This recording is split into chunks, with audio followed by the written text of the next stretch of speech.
My dear students, I welcome you all again to Study Close after CRPC 1973। आज हम decode करने वाले हैं यूपीएससी लीगल और जुडिशियल सर्विसेज के कोर्स स्ट्रक्चर में second most important law. Today is 15 अगस्त 2021। तो इस आज़ादी के बड़े पवित्र दिन पे अब हम डिकोड करने वाले हैं अपना कॉन्स्टिट्यूशन, भारत का संविधान। तो आप फटाफट आ जाओ। देखो 22 पार्ट्स हैं। पार्ट 4A, 9A, 9B और 14A बाद में ऐड हुए थे। टोटल 12 शेड्यूल्स हैं। आर्टिकल है 395 और अभी बहुत सारे AB उस टाइप के आर्टिकल मिला के सारे वो सब हो गए हैं। मोर देन 450 आर्टिकल्स हैं, वो सब नहीं कर रहे हैं। टोटल 395 याद रखना, ठीक है। और प्रियम्बल में हम देखें तो प्रियम्बल में फटाफट से आप नोट डाउन कर लो। सोशलिस्ट और सेक्युलर 42nd अमेंडमेंट से ऐड हुआ था। उसके बाद यहाँ पे यूनिटी है ना, ये वर्ड और ऐड हुआ था 42nd अमेंडमेंट से। Kesavananda Bharati case basic structure याद रखना, 24 अप्रैल 1973 डेट है ना। और बाकी अब आ जाते हैं आर्टिकल 1। फटाफट ये सारे आर्टिकल शुरू करते हैं। Merger of Chandernagore west Bengal 1954 a case याद रखना आर्टिकल 1 के लिए, ठीक है।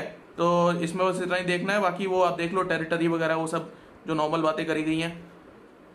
और आर्टिकल 13C पे ये सबसे इंपॉर्टेंट केस है, Chandernagore merger act 1954 to West Bengal है ना, ये याद रखना, इसमें क्वेश्चन बन सकता है। उसके बाद आप आ जाओ, कोई ज़्यादा इंपॉर्टेंट कुछ चीज़ें हैं नहीं इसमें। फिर आर्टिकल 3 थोड़ा देख लिया है ना, इंटर टेरिटोरियल एडजस्टमेंट ओनली, ठीक है। इस पे बात करता है पार्लियामेंट जो एक्वायर कर सकता है वो सारा, डिमिनिश बाउंड्री, इंक्रीज, ये सब याद कर लेना क्योंकि इस पे क्वेश्चन बन सकता है। उसके बाद कोई खास इंपॉर्टेंट नहीं है ज़्यादा। फिफ्थ ये सिटीजनशिप वाले बाय बर्थ 5 टाइप से सिटीजनशिप एक्वायर करी जा सकती है इंडिया में। By birth, by descent, by registration, by naturalisation, by acquiring property, ठीक है। ये 5 तरीके से इंडिया की सिटीजनशिप एक्वायर की जा सकती है, तो याद रख लेना, इनमें इतना ही इंपॉर्टेंट है। उसके बाद आर्टिकल 12, इसमें आर्टिकल 12 में स्टेट की डेफिनेशन, ये सब बहुत इंपॉर्टेंट है। इसमें प्री मेंस दोनों पे इंटरव्यू पे क्वेश्चन बन सकता है। तो इसमें पब्लिक फंक्शनैलिटी टेस्ट और जो RD Shetty versus airport authority case था, और Pradeep Kumar Biswas versus institute of cell biology वाला public functionality test by justice honourable justice, हमारे जो फॉर्मर चीफ जस्टिस भगवती साहब थे उनके द्वारा public functionality test laid down किया, वो सब इंपॉर्टेंट है। आर्टिकल 12 से रिलेट करके पढ़ लेना, ठीक है। उसके बाद आर्टिकल 13(1) ये इंपॉर्टेंट हो जाता है, डॉक्ट्राइन ऑफ इक्लिप्स है ना, और डॉक्ट्राइन ऑफ सेपरेबिलिटी का लैंडमार्क केस है। एक तो अपना जो ये वाला आ जाता है कियोटो होलोवन जचीलू वाला जो केस है, ये 10th शेड्यूल से भी है ना, 52nd अमेंडमेंट जो इंट्रोड्यूस किया था, para 7 of the 10th schedule उसको हटा दिया था, तो वो सेपरेबिलिटी की एक्सरसाइज करके हटाया था है ना। और डॉक्ट्राइन ऑफ इक्लिप्स और AK गोपालन वाले में जो सेक्शन 14 रिमूव कर दिया था एक्ट का, प्रिवेंटिव डिटेंशन का, तो ये सेपरेबिलिटी वाली बात हो गई। और इक्लिप्स वाला अप्लाई हो जाएगा जैसे कि doctrine Bhikaji versus state of MP 1955, वो इक्लिप्स पे काम करता है, 19(1) भी इन्वॉल्व है उसमें, तो ये केस इसके लैंडमार्क हो जाते हैं। उसके बाद आर्टिकल 13 क्लॉज 2 आप देख लोगे, नॉर्मल सा उसके वायलेशन में नहीं होना चाहिए फंडामेंटल राइट के।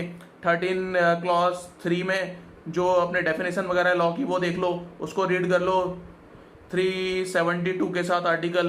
फिर आर्टिकल 14 नॉर्मल है, आपको सबको पता है ना। इस पे क्वेश्चन बनता है कि वो मेंस में जो बन जाता है कि इक्वालिटी बिफोर लॉ और इक्वल प्रोटेक्शन ऑफ लॉ, उनमें डिफरेंस क्या है, तो उस टाइप से क्वेश्चन बन जाता है मेंस में। और बाकी तो आपको पता ही है मेजर आर्टिकल्स हैं, ठीक है। आर्टिकल 15 क्लॉज 3 इंपॉर्टेंट है, प्री में बन जाता है, बाकी मेंस में ज़्यादा इसमें नहीं पूछते। आर्टिकल 16 में भी कोई ज़्यादा नहीं पूछते। और बट वो है 15 क्लॉज 6 और 16 क्लॉज 6, इसमें जो हमारा 103 अमेंडमेंट इकोनॉमिक्स सेक्शन वाला जो ऐड हुआ है वो देख लेना जरा, और बाकी ऐसे रीड कर लो। अनटचेबिलिटी, इसको वो uniform declaration of civil right 1955 वाला, उसमें DGS वगैरह कई बार पूछ लेता है 17 से रिलेट करके अनटचेबिलिटी। 18 में बालाजी रघवन वाला केस है, बस वो थोड़ा इससे रिलेट कर लेना, और बाकी कोई नॉर्मल रीड कर लो, अबॉलिशन ऑफ टाइटल है ना। और आर्टिकल 19 बहुत इंपॉर्टेंट हो जाता है, इसको याद कर लो। इस पे आर्टिकल 19C पे ज़्यादा क्वेश्चन पूछ लेते हैं, जो अमेंडमेंट से आया था ना एक्चुअली, इसको 243 ZH के साथ रीड करोगे, और आर्टिकल 19(1)(a) को 105, 194 के साथ रीड करोगे, क्योंकि वो प्रिविलेजेस वाली बात है उनको है ना, पार्लियामेंटेरियंस को और स्टेट लेजिस्लेचर को, तो वो थोड़ा एक्सेप्शन आ जाता है। बाकी एक MSM शर्मा वाला केस है, उसमें तो इसमें आर्टिकल 19(1)(c) पे आजकल ज़्यादा क्वेश्चन पूछते हैं, तो इसको देख लेना। यूनियंस, एसोसिएशन और कोऑपरेटिव सोसाइटी, अब इसमें क्वेश्चन पूछ लेता है कि जो ट्रेड यूनियन है या फिर जो मजदूर वाली यूनियन है उनको रिकॉग्नाइज नहीं किया 19(1)(c) में, ये थोड़ा एक्सेप्शन हो जाता है, इस पर क्वेश्चन घुमा फिरा के पूछ लेते हैं। तो इस टाइप से हो गया 19(1)(g) इंपॉर्टेंट हो गया, उस पर तो बहुत सारे क्वेश्चन पूछ लेते हैं 19(1)(g) पे, जैसे कि हमारे ये कई सारे इस पे लैंडमार्क जजमेंट भी है 19(1)(g) पे, तो थोड़ा देख लेना। उसके बाद आप फटाफट आ जाओ आर्टिकल 20, तो बहुत ज़्यादा इंपॉर्टेंट हो जाता है, ठीक है। 19 पे 19(a) और 19(1)(a) और 19(1)(c) ये थोड़ा इंपॉर्टेंट हो जाता है, इस पर ध्यान रखना थोड़ा सा, ठीक है। और उसके बाद आप आ जाओ 20 ex post facto 20 clause 1, 20 clause 2 double jeopardy read with section 300 CRPC, section 11 CPC, है ना, सेक्शन 40 एविडेंस एक्ट, समझ रहे हो ना, उससे इसको साथ में लिख लो, इन पे सारे पैरेलल हैं, इसी से ड्राइव हुए हैं वो सब। नीमो डेविड विस्बेक्सारी प्रोना टेंडम कोसा मैक्सिम, आर्टिकल 20 क्लॉज 3 ये जो है अपना सेल्फ इनक्रिमिनेशन, सेक्शन 27 एविडेंस इसके साथ लिख लो। Selvi versus state of Karnataka 2010 का केस, आर्टिकल 21 तो पता ही है आपको, इस पर तो पूरी बुक लिखी जा सकती है, बहुत जबरदस्त आर्टिकल है, तो इसको ध्यान रखना है थोड़ा सा, है ना। और के.एस. पुट्टास्वामी इसका actually retired justice KS. Puttaswamy इसका लैंडमार्क केस चल रहा है आजकल, है ना, तो इसको ध्यान रखना। उसका 9 जज बेंच का यूनानिमस डिसीजन है, 9 जज बेंच एकदम unanimous, chief justice J.S. Khehar, when I joined Supreme Court of India तभी डिसाइड हुआ था, इस पर थोड़ी रिसर्च करी थी। फिर doctrine of waiver versus Sarnath versus CIT, ये लिख लो, फंडामेंटल राइट्स को वेव नहीं किया जा सकता, इंडिया में अलाउड नहीं है ना, तो ये इंपॉर्टेंट केस है फंडामेंटल राइट के लिए। 21 इसको रीड करोगे 6 to 14 ईयर्स, इसको रीड करोगे आर्टिकल 45 के साथ, जिसमें 0 to 6 ईयर दिया हुआ है, तो 0 to 6 आर्टिकल 45 DPSP का। 21 को रीड करोगे 86th अमेंडमेंट। आर्टिकल 22 थोड़ा इंपॉर्टेंट हो जाता है। 24 इसमें 24 आवर्स मार्क कर लो, illegal practitioner of his choice mark कर लो, अंडरलाइन कर लो। उसके बाद 3 मंथ्स इसमें जो दिया हुआ टाइम पीरियड प्रिवेंटिव डिटेंशन का, वो मार्क कर लो। बाकी 167 CRPC 24 आवर्स, AK गोपालन वर्सेस स्टेट ऑफ मद्रास 1951, ये इसके साथ लैंडमार्क केस लिख लो। 167 CRPC लिख लो और 57 CRPC 24 आवर्स रूल वहीं से ड्राइव हुआ है, इसी से, ठीक है, 22 आर्टिकल से। 23 ह्यूमन ट्रैफिकिंग, इसमें बेगार वाला मार्क कर लो, अंडरलाइन कर लो, बेगार, फोर्स लेबर, इन पे क्वेश्चन बन जाता है, ठीक है। और फिर 24 14 ईयर्स मार्क कर लो इसमें। 25 में प्रोफेशन, प्रैक्टिस और प्रोपगेशन, ट्रिपल पी लिख लो, इस पे क्वेश्चन बनता है, मेंस में भी बन जाएगा। ट्रिपल पी क्या है जो हमें अलाउड है 25 में, ठीक है। फिर आ जाओ 23 थोड़ा वाइडर है, 24 थोड़ा नैरोअर है, अगर 23 बात आती है तो, क्योंकि वो सबकी बात करता है 23, है ना, trafficking, violation, human rights, force labour. और 24 क्या है, 14 साल के कम बच्चे, ठीक है, उस पर बात करता है सिर्फ। तो 26 पे आ जाओ, 25 हो गया ट्रिपल पी। 26 में आ जाओ भाई, TMA पाई केस लिख लो, इसका इंपॉर्टेंट लैंडमार्क केस है, चैरिटेबल वगैरह ये सब कर सकते हैं श्री, ठीक है। Shri Kashi Vishwanath temple act 1983 held valid by Allahabad high court, इसी आर्टिकल को यूज करके, ठीक है। आर्टिकल 27 पे आ जाओ फटाफट, टैक्सेस, बस टैक्सेस वर्ड 27 जैसे ही आए, टैक्स जैसे भी कोई बात करे 27 पे मार्क कर दिया, MCQ में पूछेगा, ज़्यादा नहीं पूछते।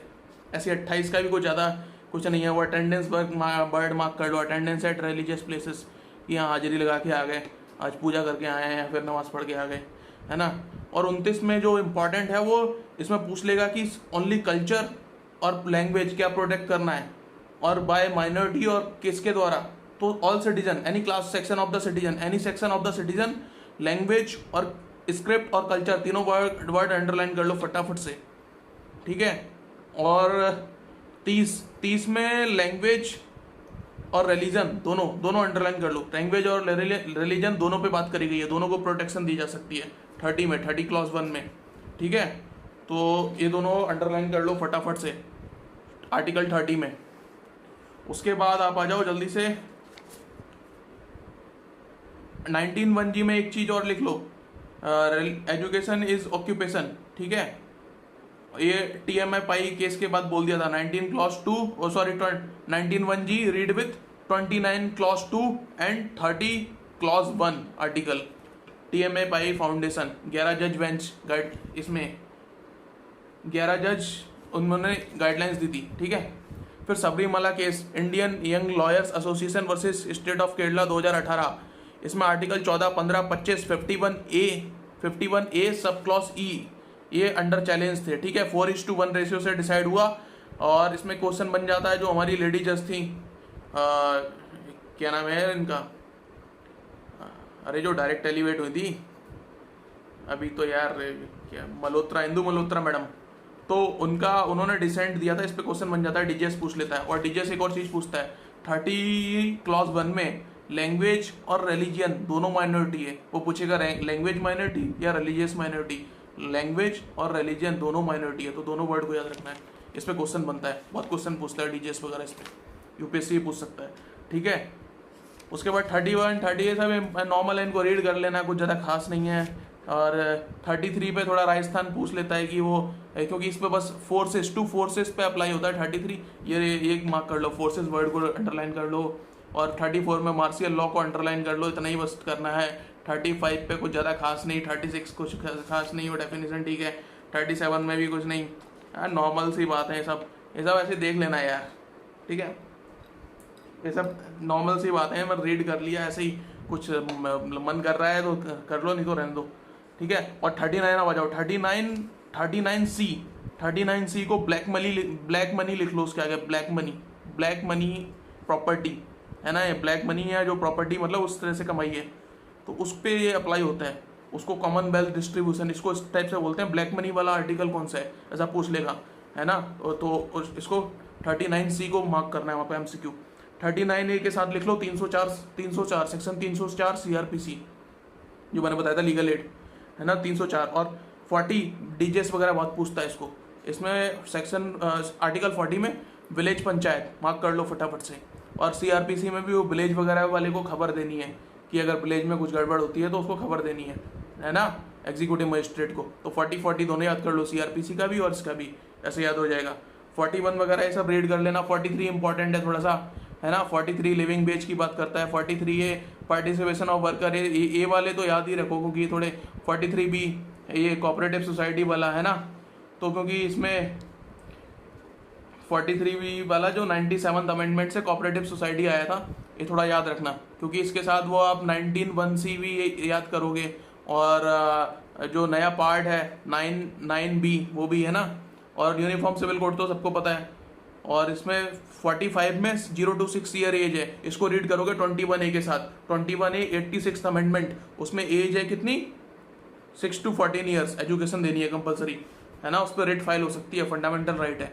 उसके बाद 46 आ जाओ, tribal weaker section. 47 duty level of nutrition standard intoxicating, इस पे जो ये अल्कोहल वगैरह प्रोहिबिट करते हैं 47 को अप्लाई करके करता है स्टेट, है ना। जैसे बिहार ने अगर दारू बंद कर दी है, महाराष्ट्र दारू बंद कर रहा है, मतलब कि दारू नहीं मिलेगी, अल्कोहल नहीं मिलेगी, तो इसको यूज़ करके 47। तो रेस एक्स्ट्रा कमर्शियम, ये वर्ड मार्क कर लो यहाँ पे जो कमेंट में भी दिया हुआ है, ये लिख लो, res extra commercium. 48 agriculture animal husbandry, ये सिर्फ MCQ पर्पस के लिए इंपॉर्टेंट है।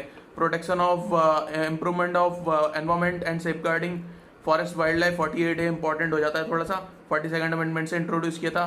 49 मॉन्यूमेंट्स वगैरह मार्क कर लो, मॉन्यूमेंट्स वो वर्ड पर सर्कल कर लो, याद रह जाएगा आपको, है ना।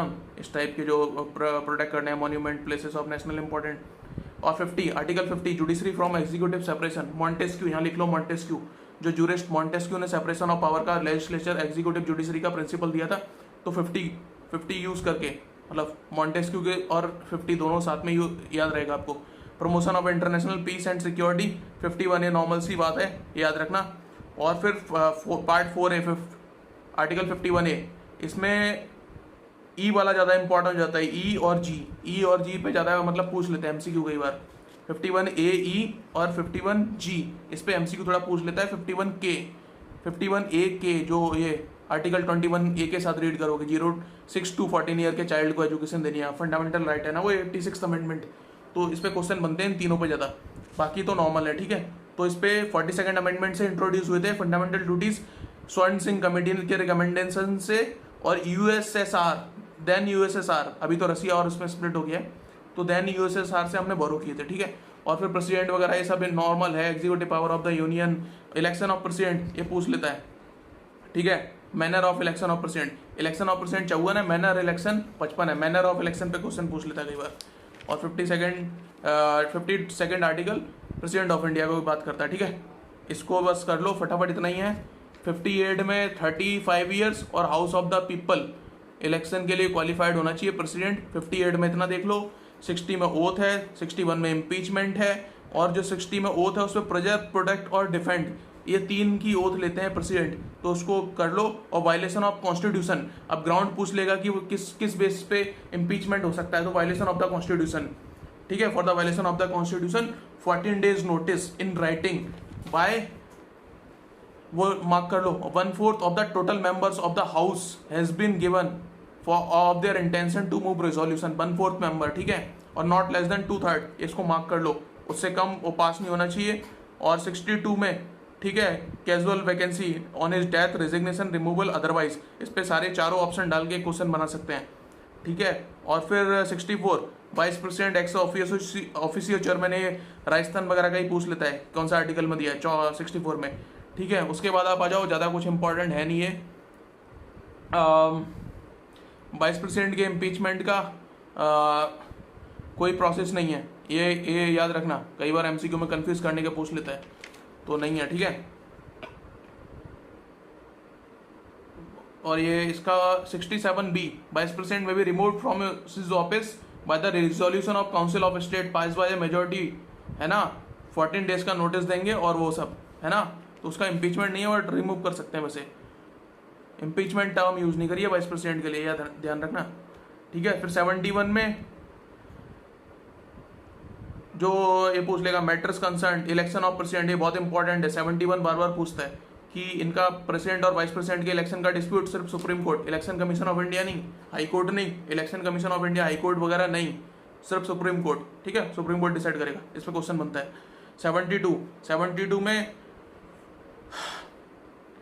72 में यार मतलब court martial, death, anything president of India सब, पार्डन, रिप्राइव, रिमिट, सब कुछ कर सकता है। इसके साथ रीड करोगे 161 गवर्नर, इस सेंटर के अगेंस्ट लॉ में जितना भी कुछ भी रिप्राइव, रिमिट और पार्डनिंग सब कर सकते हैं प्रेसिडेंट, और सिर्फ गवर्नर कर सकते हैं अगेंस्ट द स्टेट, मतलब जो भी स्टेट के जो भी लॉज हैं उसमें अगर कोई पेनल्टी भी है कितनी भी हाई लेवल की, तो उसके वायलेशन में कोई भी है तो गवर्नर उसको कर सकते हैं, और वो कोर्ट मार्शल नहीं करेंगे। कोर्ट मार्शल वाले को प्रेसिडेंट कर सकते हैं, क्योंकि कोर्ट मार्शल क्या है, लिस्ट 1 का सेंटर का मैटर है, आर्मी है ना, आर्मी सेंटर का मैटर है, स्टेट का नहीं, तो उसमें नहीं कर सकते, बस गवर्नर, बाकी सब में कर सकते हैं, ठीक है। 74 में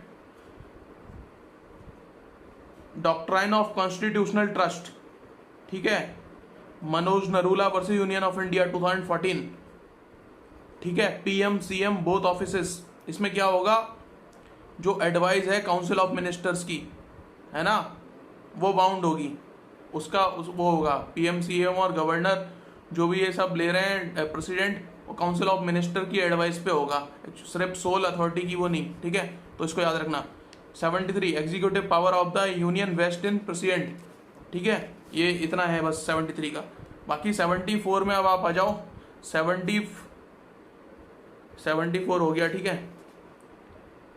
prime minister had aid and advise the president who shall exercise his function in accordance with the such advice, और प्राइम मिनिस्टर की एडवाइस क्या होगी, काउंसिल ऑफ मिनिस्टर की, है ना। और काउंसिल ऑफ मिनिस्टर की सब मिला के प्रेसिडेंट को एडवाइस दी जाएगी, तो इनडायरेक्टली काउंसिल ऑफ मिनिस्टर की एडवाइस है, ना कि प्रेसिडेंट की, ना प्राइम मिनिस्टर की अलोन।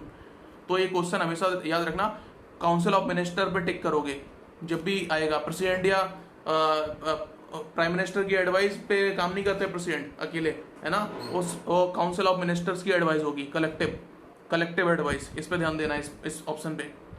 75 का 5 SP Anand versus Deve Gowda, HD Deve Gowda, AIR 1997, है ना, इसको फटाफट से लिख लो। 15% 91st अमेंडमेंट, इसको लिख लो। और Harsharan Verma versus state of UP, ये लिख लो, ये 2 केस इंपॉर्टेंट है 75 के 5 पे।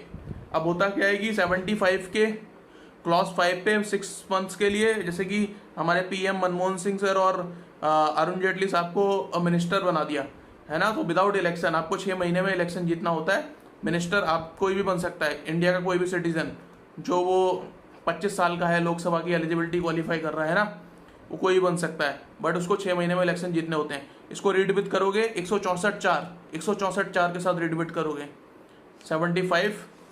75 सब क्लॉस 5 को, ठीक है। इसको लिख लो 164 क्लॉस 4, उसके साथ रीड करोगे। फिर 77 में कोई ज़्यादा ये सब नॉर्मल सी बातें हैं। 77 का 3 उसके साथ 166 3 लिख लो, ठीक है। और फिर 79 इंपॉर्टेंट हो जाता है। पार्लियामेंट का मतलब क्या है? पार्लियामेंट का मतलब लोकसभा राज्यसभा नहीं है, लोकसभा राज्यसभा प्लस प्रेसिडेंट। ये एमसीक्यू में लोग गलत कर देते हैं, तो इसको ध्यान रखना। प्रेसिडेंट प्लस 2 हाउसेस, ये बहुत ही क्लियर, मतलब एकदम क्लिंचिंग टाइप से, इसको ऐसा मार्क करना है हमें। Composition of the council of states 80, 79 हो गया। पार्लियामेंट क्या है? बोथ हाउसेस प्लस प्रेसिडेंट, ठीक है। इस पे ऑप्शन पे टिक करना है। और composition of council of state है, डीजीएस वगैरह पूछ लेता है, 80 इंपॉर्टेंट है। 12 मेंबर्स, ठीक है, प्रेसिडेंट के अकॉर्डिंग होंगे, और उसके बाद नॉट मोर देन 238 है ना, तो टोटल 250 यूनियन टेरिटरीज मिला के और सारे स्टेट मिला के, तो टोटल 250 ये बन रहे हैं राज्यसभा। और 81 लोकसभा के लिख लो 530 मेंबर्स होंगे टोटल, और नॉट मोर देन 20 जो यूनियन टेरिटरी से, तो 550। आज की डेट में शायद 545 कुछ हैं, है ना। 550 से ज़्यादा नहीं हो सकते जब तक 2026 में उसको अमेंडमेंट से इंक्रीज नहीं करेंगे, एडजस्टमेंट, है ना, रीएडजस्टमेंट आफ्टर ईच सेंसस। 82 पे इसको बोलते हैं on recommendation of delimitation commission. Delimitation commission setup होती है आर्टिकल 82 से। एक क्वेश्चन बन जाता है, यूपी वगैरह बहुत पूछता है इसको, यूपी जुडिशरी या ये सब बहुत पूछते हैं इसको। 82 मार्क कर लो। और अभी 21 ईयर चल रहा है, सेंसस होने वाला है, तो इस पर बहुत चांस है कि क्वेश्चन पूछा जाए इस साल, क्योंकि 2011 में हुआ, 2001 में, अब 2021 में सेंसस होगा, तो इसको मार्क कर लो फटाफट से। और 2026 तक रीएडजस्टमेंट नहीं होगा, लोकसभा राज्यसभा की सीटें नहीं बढ़ाई जाएगी, उसके बाद बढ़ाई जाएगी, ठीक है। और 83 duration of the houses of parliament, इसमें नीचे जो दिया हुआ है प्रोवाइडेड में 6 months after proclamation has ceased to operate, इसको फटाफट से ये मार्क कर लो 6 मंथ वाला। उसके बाद ये 30 ईयर 25 ईयर एज वगैरह थोड़ा देख लेना। Prorogation, parliament dissolution. प्रेसिडेंट की पावर क्या है? प्रेसिडेंट की पावर है 85 में कैन समनिंग पावर है, प्रोरोगेशन है 85 2A में, और डिसोल्यूशन है। 3 पावर है प्रेसिडेंट के पास, तो इनको याद रखना, ठीक है। उसके बाद आ जाओ 88 थोड़ा देख लेना। 88 ये पूछ लेते हैं कभी, राजस्थान वगैरह, अटॉर्नी जनरल के पास जो भी राइट है। और 76 में देख लो, attorney general of India, right to audience in all courts in the territory of India. 76 बहुत इंपॉर्टेंट है, अटॉर्नी जनरल के बारे में पूछ लेता है, ठीक है। उसके बाद आप आ जाओ फटाफट से, ज़्यादा कुछ इंपॉर्टेंट ये है नहीं, ऐसे रीड कर लेना। बाकी बचे हुए सैलरी वगैरह इन सब पे बात करिए नॉर्मल। आर्टिकल 100 में कास्टिंग बोर्ड की बात करता है। जब ड्रॉ हो जाता है मैच किसी लोकसभा राज्यसभा में किसी चीज़ के लिए, लोकसभा में जब ड्रॉ हो जाता है, तो हाउस का जो अपना कोरम में अगर कुछ अगर ड्रॉ हो जाए, मतलब कोई वोटिंग चल रही है, तो जो प्रिसाइडिंग है ना, स्पीकर हैं, वो वोट करते हैं फिर, तो उसको बोलते हैं कास्टिंग वोट, ठीक है। तो ये 1/10 ऑफ द टोटल कोरम होना चाहिए, ये भी इस पे क्वेश्चन बहुत बनता है। तो 100 में 1/10 मार्क कर लो वर्ड, नीचे दिया हुआ है क्लॉज 3 में, 100 क्लॉज 3 है ना, आर्टिकल 100 क्लॉज 3 में 1/10 एटलीस्ट स्ट्रेंथ होनी चाहिए किसी भी उसके प्रोसीडिंग के लिए, जो हमारे इनमें पार्लियामेंट्री हाउसेस में, लोकसभा राज्यसभा में, ठीक है। Disqualification of members 102 article important है, इसको अच्छे से रीड करना, इसमें से क्वेश्चन बनते हैं। डिस्क्वालिफिकेशन कैसे, इस पे केस है अपना, वो जया बच्चन वाला केस है ना, जया बच्चन को डिस्क्वालीफाई कर दिया था, अटेंडेंस वगैरह नहीं है और इस टाइप के ऑफिस ऑफ प्रॉफिट कोई होल्ड कर रहे हो, तो 102 इंपॉर्टेंट हो जाता है थोड़ा। राजस्थान वगैरह इसको सब पूछते हैं। और उसके बाद यार ज़्यादा कुछ ये नहीं है।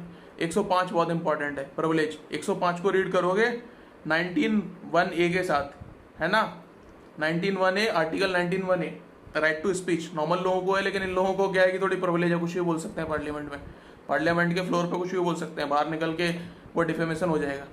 अंदर कुछ भी किसी को भी कुछ भी बुरा भला बोल सकते हैं, क्योंकि फ्रीली अपनी बात रख पाए अपोजिशन और पावर जो हमारी जो गवर्नमेंट है, ठीक है, जिससे कि अच्छे से डिबेट हो पाए और फिर कानून बना पाए। और तो ये हो गया।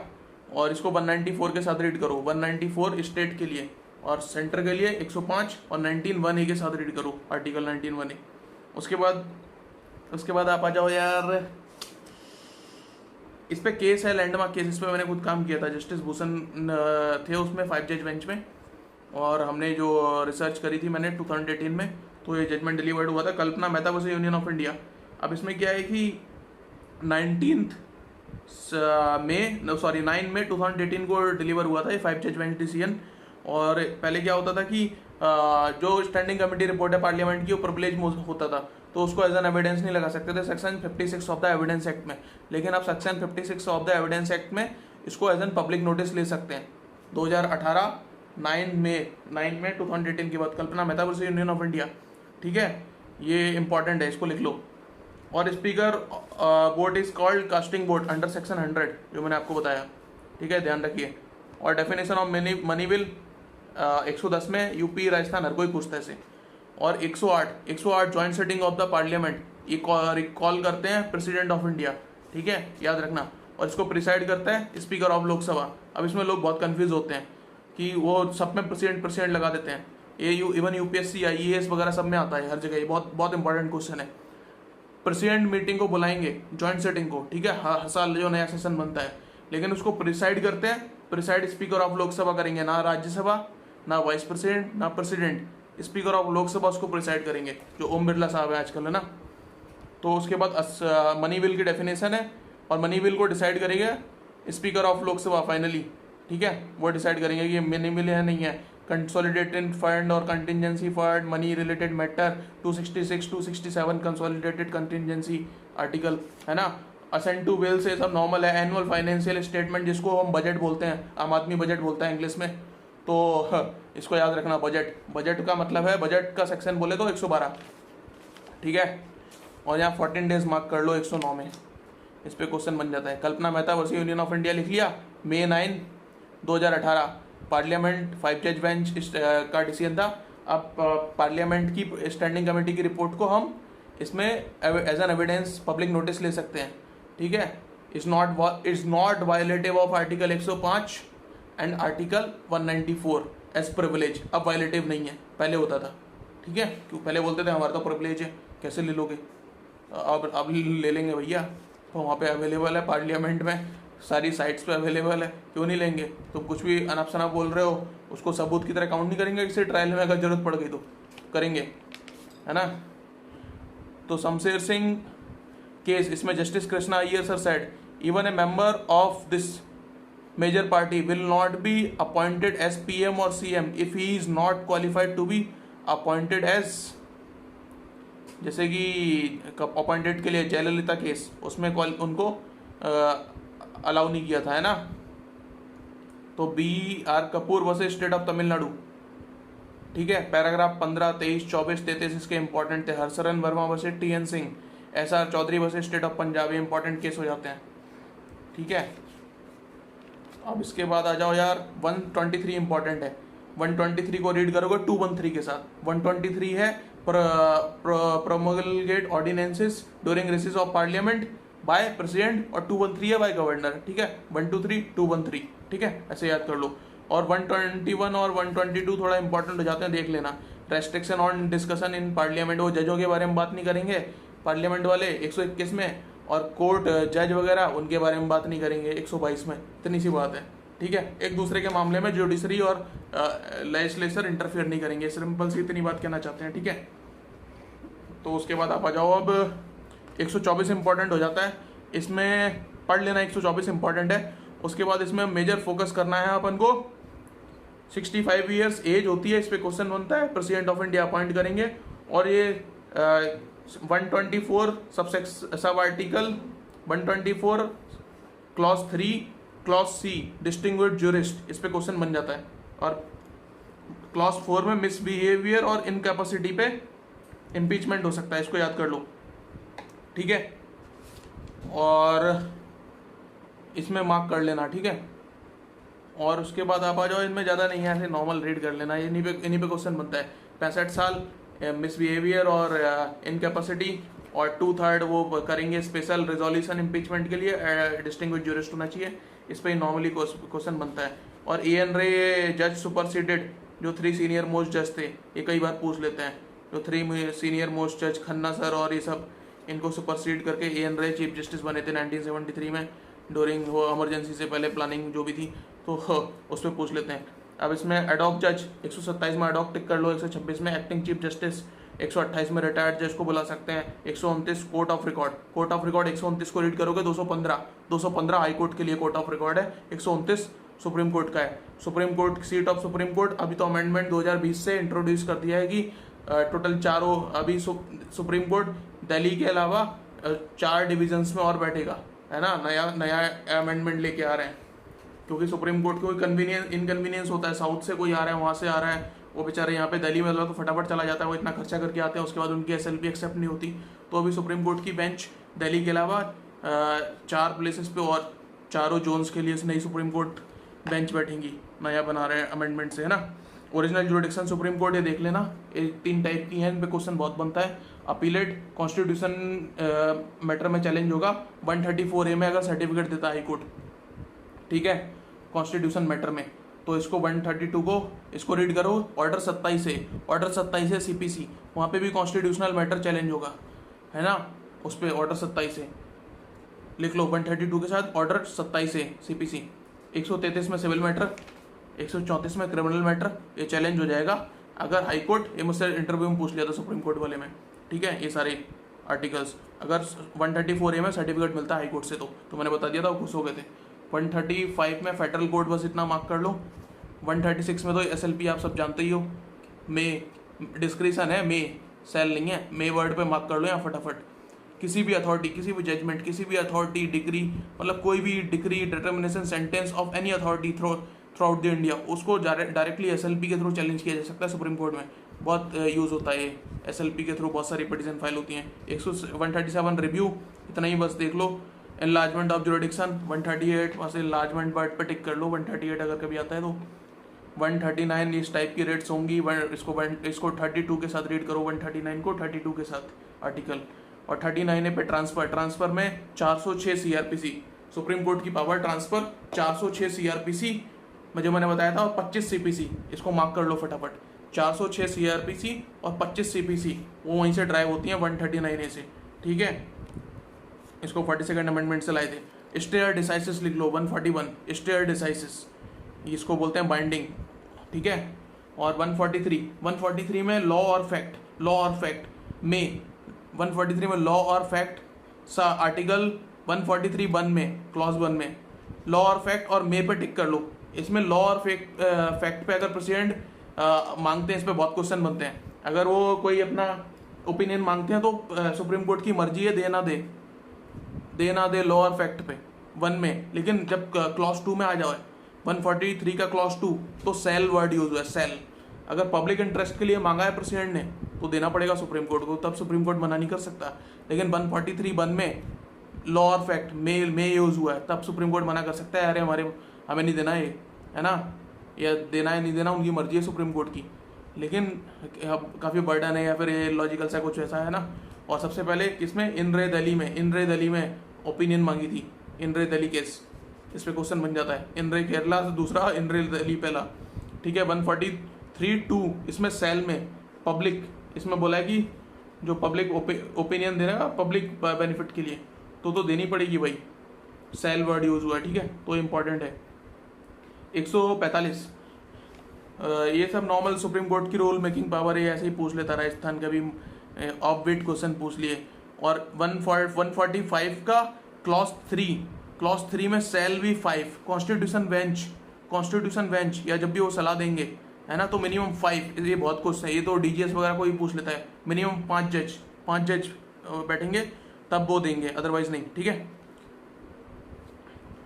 उसके बाद हो गया 148 controller auditor general of India, और प्रेसिडेंट अपॉइंट करेंगे और he will be equivalent to supreme court जज, इतना मान लो, इतना ही इस पर पूछा जाता है, ठीक है। ऑडिट रिपोर्ट 151 में प्रेसिडेंट को सबमिट होगी यूनियन के द्वारा, और स्टेट में जो होगी वो बिफोर गवर्नर लेट डाउन होगी, ठीक है, ये क्वेश्चन बन जाता है, ये काफ़ी पूछ लेते हैं हर कोई, नेट JRF वगैरह, जुडिशरी में भी, UPSC में भी।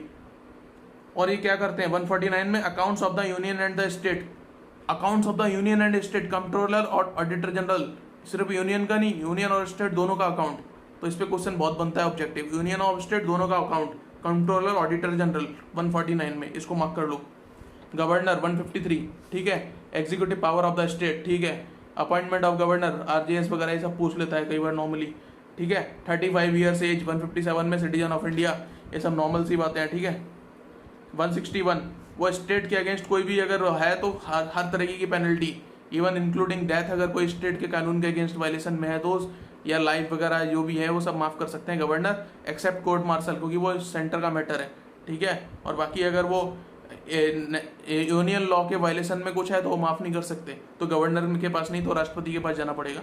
और फिर उसको रीड करोगे, जो होम मिनिस्ट्री वगैरह जो है ना, उसमें भी थोड़ा सा इन्वॉल्वमेंट हो जाता है। फोर्थ, और इसको डिटेल में रीड करना है तो मारू राम केस और वो सब रीड कर लो, श्रद्धानंद केस और देवेंद्र पाल सिंह भुल्लर केस, इनमें बोला है कि कैसे कैसे माफ करा जाएगा डेथ पेनल्टी को। 433, 432 सीआरपीसी सेक्शन 432, 433, 433A उसके साथ रीड करो और डिटेल में समझना है 161 को और 72 को, आर्टिकल 72 और 161 को, जो पार्टनिंग पावर ऑफ द गवर्नर और प्रेसिडेंट है ना। तो इनमें क्वेश्चन बन जाते हैं इस टाइप से। और डिटेल में जाना है तो सीआरपीसी के तो 432, 433, 433 ये रीड करो, उसके साथ इन पे क्वेश्चन बनते हैं, ठीक है। काउंसिल ऑफ मिनिस्टर जो 74 में था, काउंसिल ऑफ मिनिस्टर सेंटर की, या 163 में स्टेट के लिए, और काउंसिल ऑफ मिनिस्टर की रिस्पॉन्सिबिलिटी होगी उनकी एडवाइस पे, ठीक है। 164 कहाँ गया, 164 क्लॉज 4, इसको साथ में लिख लो। 75 क्लॉज 5 जो मैंने बताया था 6 महीने के लिए, 6 महीने के लिए बना सकते हैं, पर इलेक्शन जीतना होगा मिनिस्टर स्टेट में, है ना। वहाँ सेंटर में राज्यसभा लोकसभा में बना सकते हैं, बट 6 महीने में इलेक्शन जीतना होगा, ठीक है।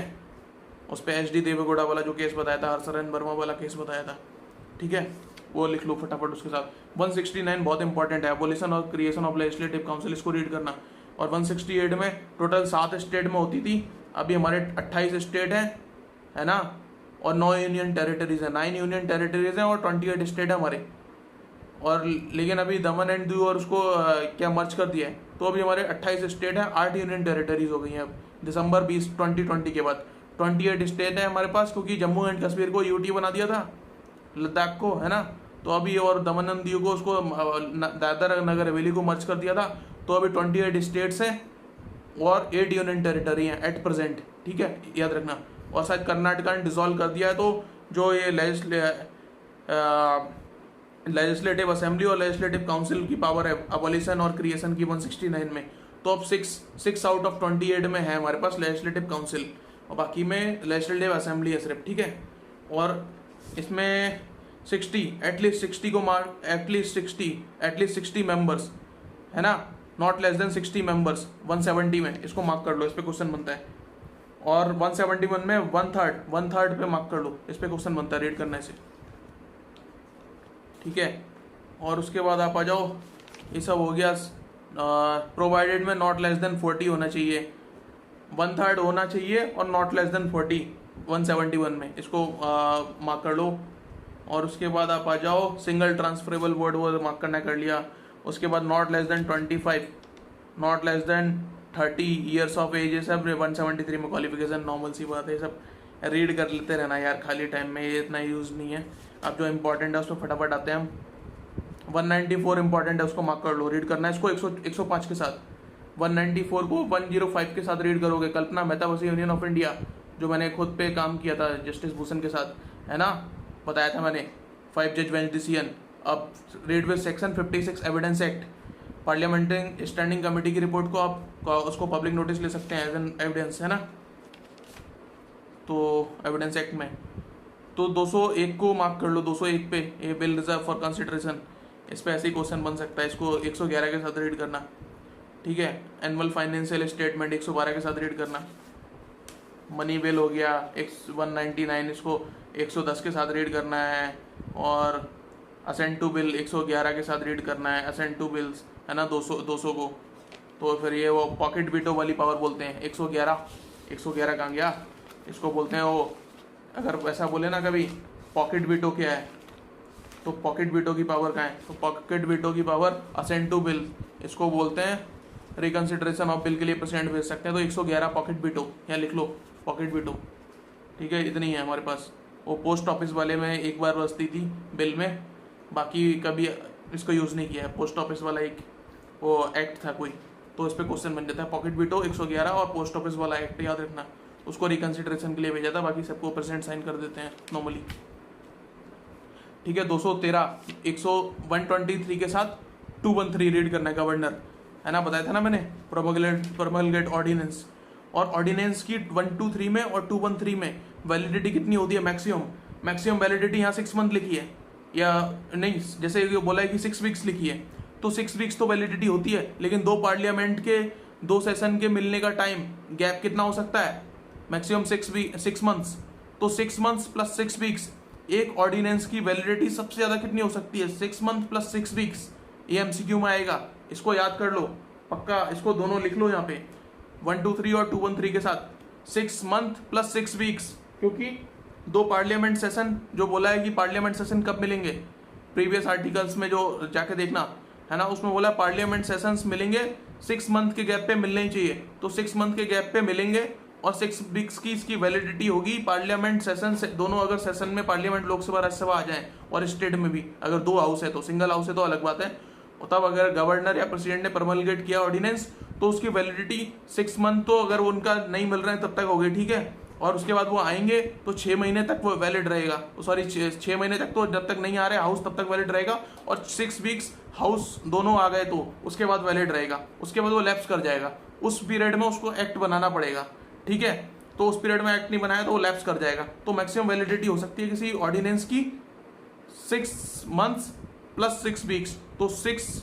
मंथ 6 वीक्स, इस पे इसको लिख लो फटाफट, इसको ही लिखना है अपन को, मार्क करना है। 214 हाई कोर्ट स्टेट होंगे, 215 court of record, 129 supreme court का कोर्ट ऑफ रिकॉर्ड, इसको टिक कर लो। Appointment and condition of the office of जजेस ऑफ हाई कोर्ट 217 को एक बार टिक कर लो, ये थोड़ा सा रीड कर लेना प्री के लिए, ज़्यादा इंपॉर्टेंट नहीं है। फिर 227 थोड़े इंपॉर्टेंट है, 226 बहुत इंपॉर्टेंट है। 32 में सिर्फ फंडामेंटल राइट अपेल्ड किए जा सकते हैं, लेकिन 226 में लीगल राइट भी अपेल्ड किए जा सकते हैं, बहुत इंपॉर्टेंट है। हाई कोर्ट की पावर बहुत ज़्यादा वाइडर है सुप्रीम कोर्ट से, सुप्रीम कोर्ट सिर्फ फंडामेंटल राइट अपेल्ड करेगा, हाई कोर्ट लीगल राइट भी अपेल्ड करेगा, तो इसको 226 बहुत ज़्यादा वाइडर है। 226 हाई कोर्ट की पावर हमेशा ज़्यादा है सुप्रीम कोर्ट से। सुप्रीम कोर्ट क्या है कि बड़ा भाई है, लेकिन हाई कोर्ट क्या है, छोटा भाई है लेकिन खतरनाक है, समझ रहे हो, छोटा भाई है पावरफुल है, तो हाई कोर्ट ज़्यादा पावरफुल होता है, लेकिन सुप्रीम कोर्ट क्या बड़ा भाई है, बस इतना अंतर है ना, लेकिन वो थोड़े से कम ही चीज़ देखता है सुप्रीम कोर्ट। हाई कोर्ट क्या बड़ा भाई है, तो सॉरी छोटा भाई है लेकिन बहुत सारी चीज़ें देखता है ना, तो ज़्यादा पावरफुल है, लेकिन बड़े भाई के पास थोड़ी सी अपील जाती है कॉन्स्टिट्यूशनल मैटर्स में, बस इतना ही अंतर है। 227 सुपरिंटेंडेंस लोअर कोर्ट पे जो नज़र रखी जाएगी, लोअर जजेस पे, डिस्ट्रिक्ट वगैरह में जजेस पे, तो हाई कोर्ट उसको 227 में सुपरिंटेंडेंस करता है ना, ओवर द लोअर जुडिशरी या डिस्ट्रिक्ट जुडिशरी, तो 227 से आती है वो पावर, तो इसको ध्यान रखना। उसके बाद यार आ जाओ 233 अपॉइंटमेंट ऑफ डिस्ट्रिक्ट जजेस, ऐसा ही एमसीक्यू के लिए देख लेना, recruitment of person other than district जजेस, तो जो डीजे केडर है वो 233 में अपॉइंटमेंट होती है, और सिविल जज वगैरह की अपॉइंटमेंट 234 में होती है, तो इसको याद रखना। और उसको स्टेट कमीशन हाई कोर्ट के साथ मिलकर करेगा, है ना, हाई कोर्ट करे खुद ही करे या स्टेट कमीशन के साथ मिलकर करे, गवर्नर उसमें करेंगे, ठीक है। तो ये इस तरह का अपॉइंटमेंट प्रोसेस होता है। इस पे आता है 239 AA पे, इसमें यहाँ पे 239 AA का क्लॉज 4 यहाँ पे 10 मार्क कर लो, 10%, इस पे क्वेश्चन बन जाता है। तो 239 AA का 10% मार्क कर लिया, 10% क्लॉज 4 में। 239 AA में 69th अमेंडमेंट से इंट्रोड्यूस किया था दिल्ली एनसीआर, 69th अमेंडमेंट याद रखना, इस पे क्वेश्चन बनता है। 239 AA Delhi NCR, NCT of Delhi जो बोलते हैं, 69th अमेंडमेंट 1991 है ना, तब दिल्ली आई थी इनफोर्स में, एनसीटी ऑफ दिल्ली, उसमें तब तो ये इलेक्शन वगैरह होते थे, लेजिस्लेटिव असेंबली यहाँ पे सेटअप करी, उससे पहले सेंट्री सीधा डायरेक्टली लेफ्टिनेंट गवर्नर के थ्रू रूल होता था। तो ये उसके बाद फिर आ जाओ यहाँ पे 10%, ये एलजी सीएम केजरीवाल और एलजी वाला केस भी, इस पे भी काम किया था, तो ये सब में पढ़ रहा था, है ना। तो इसमें जो क्वेश्चन बनता है, इसमें सब क्लॉज 4 239 AA का सब क्लॉज 4 10%, जो मैंने आपको बताया था 91st अमेंडमेंट से स्टेट्स के लिए और सेंटर के लिए क्या है, वो 15% है कैबिनेट की size, but NCT of Delhi के लिए वो 10% है कैबिनेट की साइज, ठीक है। तो उसको 239AA क्लॉज 4 में 10% मार्क कर लो, इस पर क्वेश्चन बन सकता है। और बाकी ये आप मूव करते रहो, ये सब आलतू फालतू, ये सब मतलब पंचायत वाले देख लेना है यार, ये सब ना 3 टियर सिस्टम है, विलेज, ब्लॉक और district level. Village level, block level और डिस्ट्रिक्ट लेवल। विलेज लेवल पे वो प्रधान वगैरह वो सब, फिर बीडीओ ब्लॉक लेवल पे, और फिर डिस्ट्रिक्ट लेवल पे डीएम और एसडीएम वगैरह ये सब है ना। तो ये मतलब सेटअप है हमारा, 3 टियर सेटअप है। बलवंत राय मेहता कमेटी है ना, वो सब मार्क कर लोगे आप। और पंचायत 73rd अमेंडमेंट, इतना ही मेरे लिए पूछते हैं। 9 पार्ट 9 है ना, 73rd अमेंडमेंट पार्ट 9 1992 और 74th अमेंडमेंट म्यूनिसिपैलिटीज। और इसमें पंचायत की डेफिनेशन देख लेना, जैसे कि पंचायत की डेफिनेशन दी है 243D में। ये थोड़ा पूछ लेता है एक आध, ज़्यादा इसमें इतना ही पूछेगा। विलेज पंचायत जो मैंने बोला था सेटअप करनी है, डीपीएसपी आर्टिकल 40 डीपीएसपी, उस पर पूछ लेता है। और Bhanumati versus state of UP, AIR 2010 supreme court, doctrine of silence, अगर कहीं पूछता है डॉक्ट्राइन ऑफ साइलेंस तो Bhanumati versus state of UP, ठीक है। ये American doctrine of silence incorporated while interpreting article 243C by supreme court in case of Bhanumati versus state of UP, doctrine of silence article 243C है ना, doctrine of silence. तो American doctrine है, ये पूछ लेते हैं कई बार। तो इसको एज एन पेक्यूलियर मतलब ऑफ बीट टाइप का क्वेश्चन है, कई बार पूछ लिया तो कर लो इसको मार्क, है ना। और फिर मैं उसके बाद ये देख लिया यार, म्यूनिसिपैलिटीज 243P, ठीक है। म्यूनिसिपैलिटीज यहाँ से शुरू होता है, इसको देख लिया आपने। उसके बाद इसमें कुछ ज़्यादा इंपॉर्टेंट है नहीं। 74 म्यूनिसिपैलिटीज का क्या है आर्टिकल, जो अमेंडमेंट आया था 74th अमेंडमेंट से म्यूनिसिपैलिटीज इंट्रोड्यूस की थी 9A पार्ट में, ठीक है, 1993 में। उसके बाद फिर आ जाती है cooperative societies 243ZH definitions, 243ZH में कोऑपरेटिव सोसाइटी सी में, 243ZHC इसमें कोऑपरेटिव सोसाइटी, ठीक है। इसमें 21 मार्क कर लो। इसमें 243ZJ, इसमें 21 जो है ना, maximum number of directors of cooperative society shall not exceed 21, ये मैक्सिमम पूछ सकते हैं। एक आध चीजें ऐसी ऑफ बीट टाइप से, किसी का मन है ज्यादा ही यूपीएससी या फिर वो ऐसा पूछ लेता है, यूपी या जुडिशरी वगैरह, इनमें थोड़ा तंग करने को एक आध क्वेश्चन, वो भी आपको पता होगा यार, ठीक है। अब मैंने बता दिया इसमें से भी जो पूछा जा सकता है। शेड्यूल ट्राइबल ये सब एरियाज, इनमें क्या है, इनमें कुछ ज़्यादा खास नहीं है। शेड्यूल एंड ट्राइबल एरिया 10 में 245 में सब क्लॉज 2 में लेजिस्लेचर, इसमें सब क्लॉज 1 में तो देख लो, the legislature of a state में make laws for the whole or any part of the state, ठीक है। अब क्लॉज 2 में पार्लियामेंट में extra territorial operation shall be deemed to be invalid on the ground that it would have extraterritorial operation, है ना, no law by parliament। Extra territorial भी बना सकती है हमारी पार्लियामेंट, ठीक है। जो कई बार अप्लाई हो रहा है इंडियन सिटीजन पे, अगर वो बाहर घूम रहा है तो एक्स्ट्रा टेरिटोरियल, वो भी सेक्शन 4 और सेक्शन 3 आईपीसी के साथ रीड करना। एक्स्ट्रा टेरिटोरियल एप्लीकेशन कैसी होती है वो आपको समझ आ जाएगी। जैसे कोई कंप्यूटर में, अगर अमेरिका में बैठ के, इंग्लैंड में बैठ के हमारे कंप्यूटर को कोई अगर गड़बड़ कर रहा है, वहाँ पे हमारे कंप्यूटर में कोई वायरस वगैरह हैकिंग कर रहा है, तो हमारा कानून उन्हें सजा देगा। या हमारी शिप जा रही है कहीं बाहर, मतलब हाई सीज में, और इंडियन फ्लैग लगा है, और वहाँ पे कोई क्राइम होता है और उसके साथ या वो कुछ क्राइम करता है, तो इंडिया का कानून उसे सजा देगा, है ना। तो हमारा कोई जहाज या शिप जा रही है ना, उस पर इंडिया का फ्लैग लगा है ना, तो इस टाइप की एक्स्ट्रा टेरिटोरियल ऑपरेशंस होते हैं। तो ये सब चीज़ें हैं। IT एक्ट और सेक्शन 3 और 4 इंडियन पिनल कोड, उसके साथ रीड करो इसे, ठीक है। एक्स्ट्रा टेरिटोरियल ऑपरेशन आपको समझ आ जाएगी। उसके बाद 246A 279A 269A 101 amendment GST, ये 3 आर्टिकल लिख लो फटाफट। 245 करता है टेरिटोरियल ज्यूरिडिक्शन की बात पार्लियामेंट के द्वारा। 246 करता है सब्जेक्ट मैटर ज्यूरिडिक्शन की बात करता है 246, ठीक है। पार्लियामेंट मतलब सब्जेक्ट मैटर क्या, सब्जेक्ट मैटर वो वाले जो 7th शेड्यूल में दिए हैं, लिस्ट 1, लिस्ट 2, लिस्ट 3। अब CBI का पेपर देने जा रहे हो तो CBI कहाँ दिया है, लिस्ट 1 एंट्री 9 में। CBC इन्वेस्टिगेशन एजेंसीज, तो इस पर क्वेश्चन बन सकता है। जैसे कि उसमें मैंने दिया था कंपनी प्रोसिक्यूटर का, तो उसमें इंसॉल्वेंसी पूछ लिया था, इंसॉल्वेंसी और बैंक्रप्सी, वो कंकरेंट लिस्ट का एंट्री 9 का मैटर है, तो तो इसमें क्वेश्चन बन सकता है, ध्यान रखना। 247 इंपॉर्टेंट है। 248 के साथ लिख लो residuary power of legislation from Canada से हमने ली थी ये, इसमें क्वेश्चन बन सकता है। और read with entry 97 of list 1, ठीक है, लिस्ट 1 7 शेड्यूल 97 लिस्ट यूनियन में है, 66 से स्टेट में है, 47 कंकरेंट है, ठीक है। और जो कहीं भी कुछ नहीं होगा तो पार्लियामेंट उसको बनाएगी। अगर स्टेट और कंकरेंट में भी मामला कुछ नहीं आ रहा, नया मामला उभर के आ गया है ना, जो लेजिस्लेचर ने कभी इंटरप्रेट नहीं किया था या फिर कॉन्स्टिट्यूशन ड्राफ्ट जो हुई थी तब इंटरप्रेट नहीं किया था और एक्सपेक्ट नहीं किया था, तो उसको entry 97 list 1 read with article 248 के साथ पार्लियामेंट उसको मामले को बनाएगी, उस पर कानून, ठीक है। 249 रीड कर लेना। अब नॉन ऑब्स्टेंटिव क्लॉज थ्योरी लिख लो। इसमें 5 थ्योरीज हैं, plenary power theory, colour level legislation theory, pith and substance theory, harmonious construction theory, ये 5 थ्योरीज बनती हैं 249 के साथ। नेशनल इंटरेस्ट में पार्लियामेंट कानून बनाएगी। और with respect to any matter the state list a proclamation of emergency है तो पार्लियामेंट कानून बनाएगी, ठीक है। और नेशनल इंटरेस्ट में with respect to a matter in the state list, ठीक है, 2 और मोर स्टेट की कंसेंट है तो 249 इस पे क्वेश्चन में बहुत बनते हैं, 249 और 250 पे, ठीक है।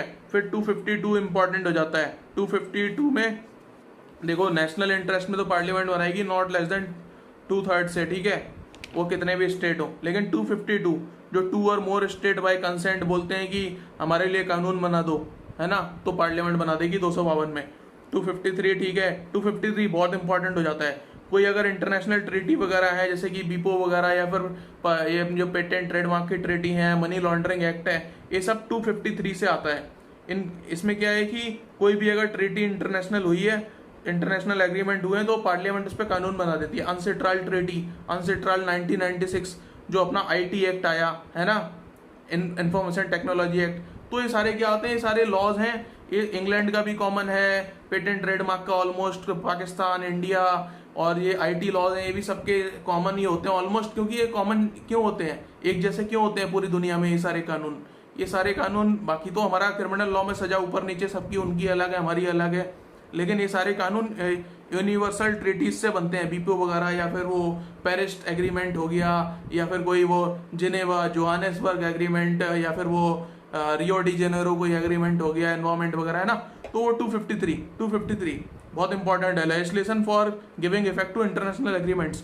254 inconsistency between laws made by parliament and laws made by legislature of the state. Inconsistency, तो इस पे क्या होगा, कलरेबल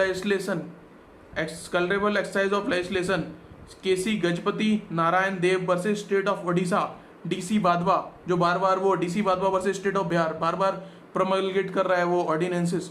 तो रिपग्नेंसी, डॉक्ट्राइन ऑफ रिपग्नेंसी, ये यहाँ पे लगती है 254 में, ठीक है। उसके बाद 254 का क्लॉज 2 बहुत इंपॉर्टेंट है कि अगर वो प्रेसिडेंट ने बाद में कंसेंट दे दिया, प्रोवाइडेड, है ना, कि पहले उन्होंने स्टेट ने कानून बना दिया, जैसे कि किसान बिल है, अगर पंजाब ने किसान बिल पे कोई अपना कानून बना दिया और स्टेट का कानून मतलब सेंटर का कानून तो उस पर प्रिवेल करेगा ना, सेंटर का कानून, अगर सेंटर ने कुछ कानून बना दिया स्टेट को वो बॉयकॉट करके प्रिवेल करेगा। लेकिन अगर स्टेट ने फिर कानून बना दिया और प्रेसिडेंट ने बाद में उस पर असेंट दे दिया, पहले दे दी बनाने से पहले, तो फिर वो स्टेट का प्रिवेल करेगा। प्रेसिडेंट की असेंट बहुत जरूरी है, अगर प्रेसिडेंट ने असेंट नहीं दी तो स्टेट कुछ भी बनाता रहे, जो सेंटर का वही कानून चलेगा, कोर्ट उसी पे काम करेंगे, उसी पे डिसीजन देंगे कोर्ट। बनाते रहो भाई, तुम्हारा कोई फर्क नहीं पड़ता, बना के अपनी पॉकेट में रख लो, घर जाओ। अगर उसको इफेक्टिव करना है तो प्रेसिडेंट से कंसेंट लेनी पड़ेगी, पहले लो या बाद में लो, एक ही बात है, वही कहता है प्रोवाइडेड। 254 का क्लॉज 2 का प्रोवाइजो वही कहता है, पहले लो कंसेंट, बाद में लो, लेकिन लेनी पड़ेगी, ठीक है। और इस पे कलरेबल लेजिस्लेशन पे केस है एक, वो state of Rajasthan versus GC Chawla, वो रात को 10 बजे के बाद स्पीकर नहीं बजाएंगे।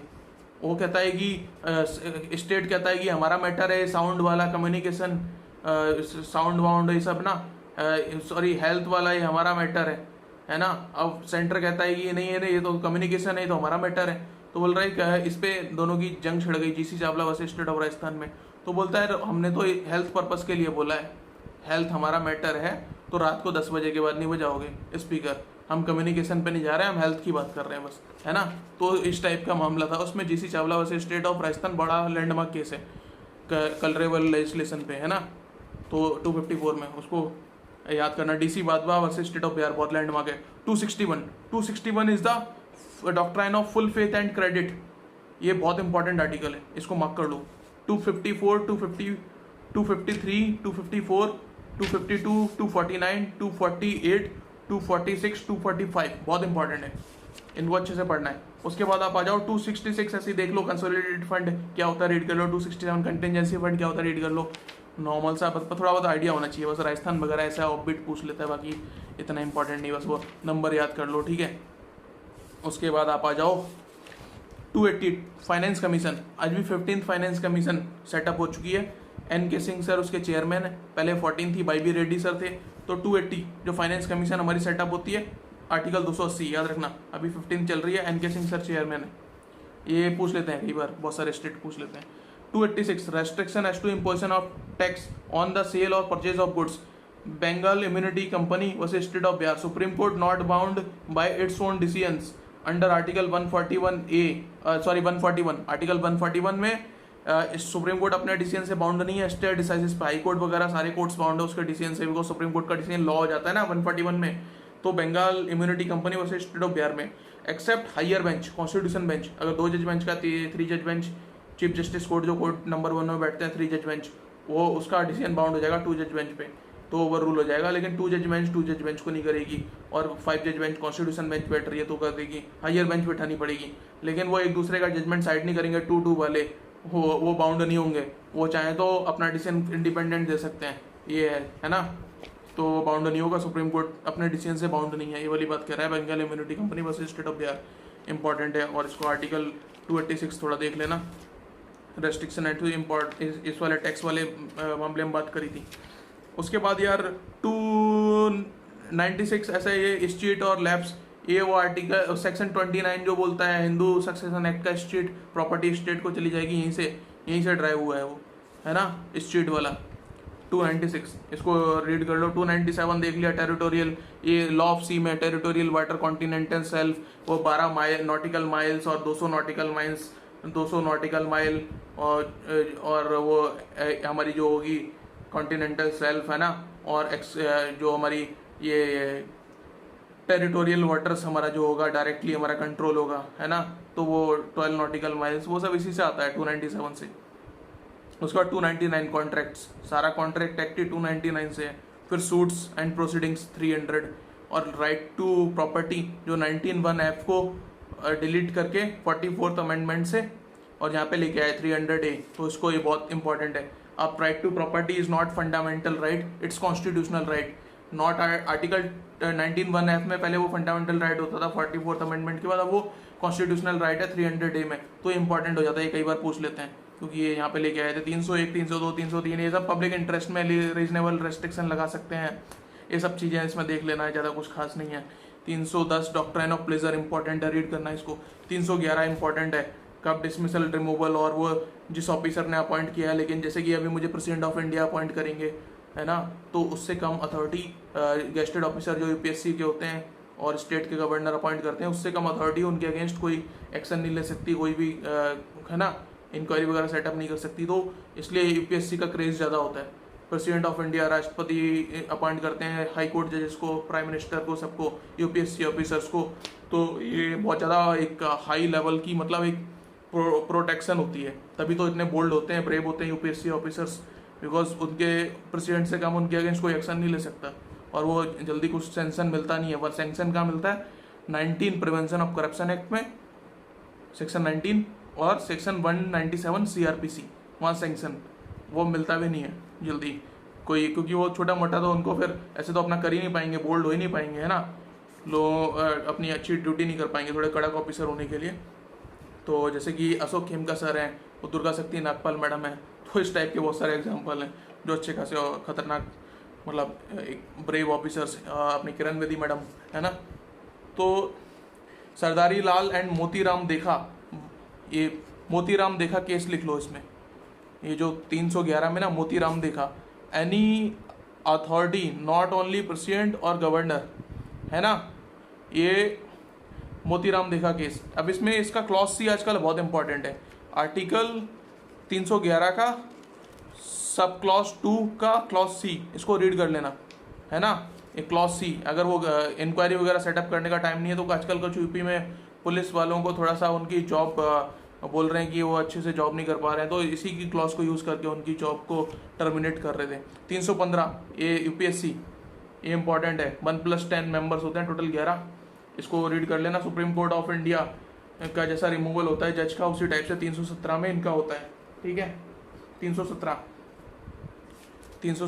रीड करोगे 124 क्लॉज 4 के साथ, ठीक है। उसके बाद आ जाओ, ये यहाँ पे लिख लो, 317 को रीड करोगे 124 क्लॉज 4 के साथ आर्टिकल, जो सुप्रीम कोर्ट जज जैसा ही होता है, यूपीएससी के जो होते हैं मेंबर्स, चेयरमैन। फिर ट्राइब्यूनल्स 14A, पार्ट 14A में ट्राइब्यूनल्स 3, इसमें L Chandra Kumar versus union of India 1997 landmark case है, लिख लो, जुडिशियल रिव्यू। और उसके साथ एक और अमेरिका का केस लिख लो, Marbury versus Madison, chief justice Marshall 1803, ठीक है, एक केस लिख लो, लैंडमार्क। और ये यूपी वगैरह बहुत पूछता है। 323A 2D को काट दो, वो रिपील हो चुका है, सुप्रीम कोर्ट ने स्ट्रक डाउन कर दिया 1997 एल चंद्रा कुमार केस में। और 323A 2D, 323B 3D, उसको भी काट दो, हाई कोर्ट की जो जुडिशियल रिव्यू की पावर छीन रहे थे वो, तो सुप्रीम कोर्ट ने उसको उड़ा दिया। 324 इलेक्शन कमीशन। 326 में अडल्ट सफरेज, वर्ड कर लो, अडल्ट सफरेज मार्क कर लो, इस पर क्वेश्चन बनता है। और 324 में प्रोवाइजियो जो है, chief election commissioner shall not be removed from office except on the ground as supreme court जज, ये जो एमपी वगैरह, ये राजस्थान बहुत क्वेश्चन पूछता है इस पर। 330 रिजर्वेशन वाले, ये सब नॉर्मल है। 311 एंग्लो इंडियन, ये सब एंग्लो इंडियन मार्क कर लो। 331 में एंग्लो इंडियन, इतना ही। 338 ये schedule caste, 338A schedule tribe, 338B OBC के लिए 102 अमेंडमेंट, वो मार्क कर लो, उस पर क्वेश्चन बन सकता है। 342A भी आया है आजकल, 102 अमेंडमेंट से ओबीसी के लिए, socially and economically backward classes, तो उसको मार्क कर लो। 343 में language, official language Devanagari script Hindi, तो इसको मार्क कर लो यूनियन की, ठीक है। ऑफिशियल लैंग्वेज यूनियन की क्या होगी, देवनागरी स्क्रिप्ट हिंदी, ये मार्क कर लो 343 में। उसके बाद आ जाओ 348, सुप्रीम कोर्ट हाई कोर्ट की लैंग्वेज इंग्लिश होगी, 348, इतना इंपॉर्टेंट है।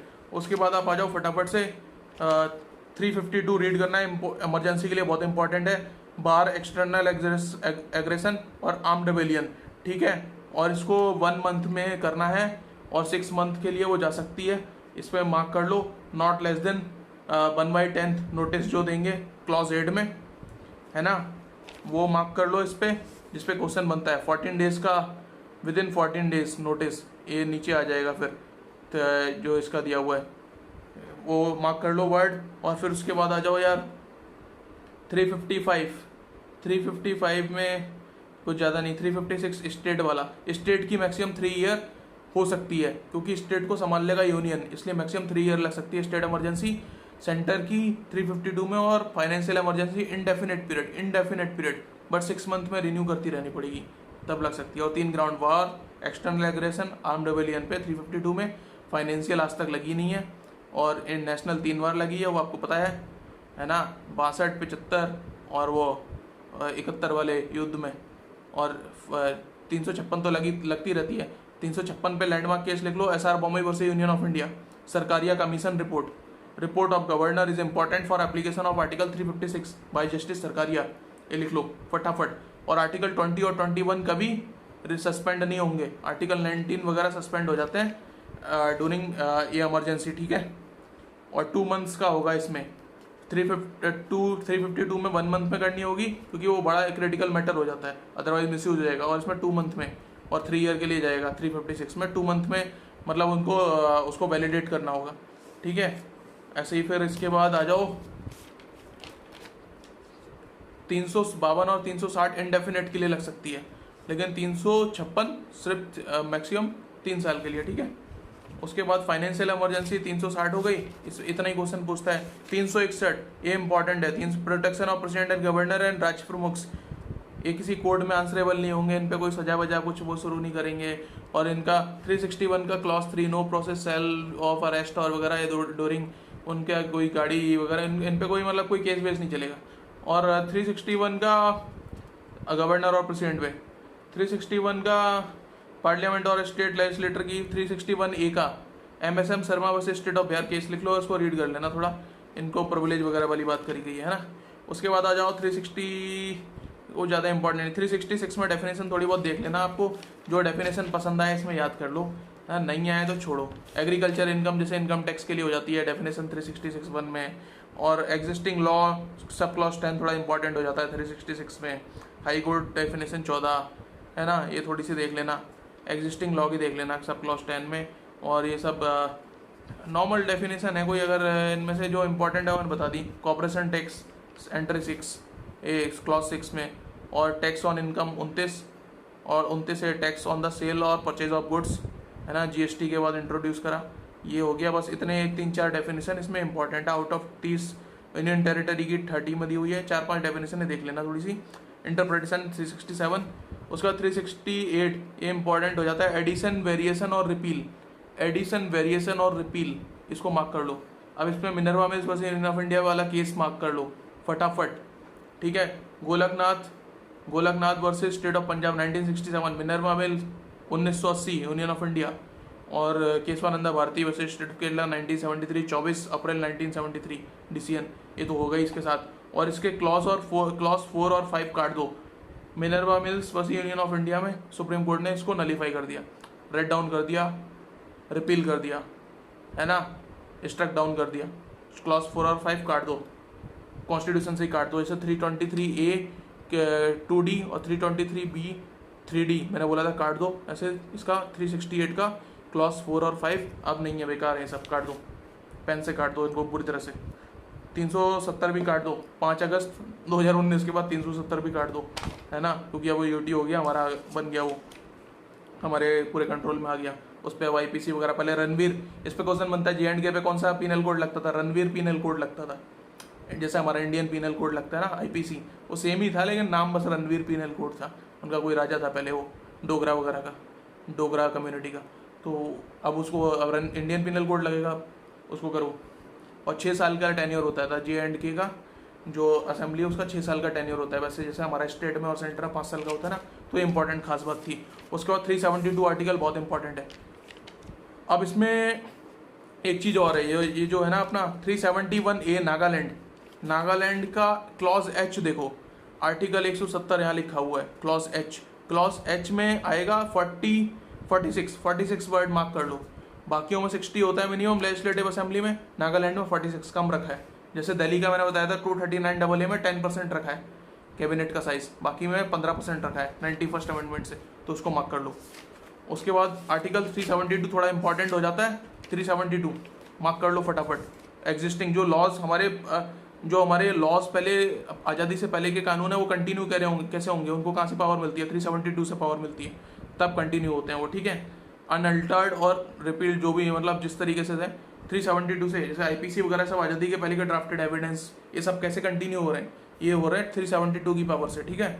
इसको रीड करोगे। 13 आर्टिकल 13 क्लॉज 3 लॉज, जो डेफिनेशन दी है लॉज, बाय लॉज, ऑर्डिनेंस, ये वो सब है ना, वो 372 के साथ रीड करोगे। Henry 8 clause, it is an example of exceptional unlimited delegation, article 372 clause 2, इसको हेनरी 8 क्लॉज लिख लो। उसके बाद 372A power of president to adopt laws, 3 power of president to make laws in order in respect to persons under preventive detention, 373 भी important हो जाता है, पूछ लेते हैं, ठीक है। प्रिवेंटिव डिटेंशन वगैरह प्रेसिडेंट कैसे पावर बनाएंगे। S2 जजेस ऑफ फेडरल लॉ 374 वगैरह सब रीड कर लेना। 372 373 इंपॉर्टेंट है, ठीक है, ये बहुत इंपॉर्टेंट है 372।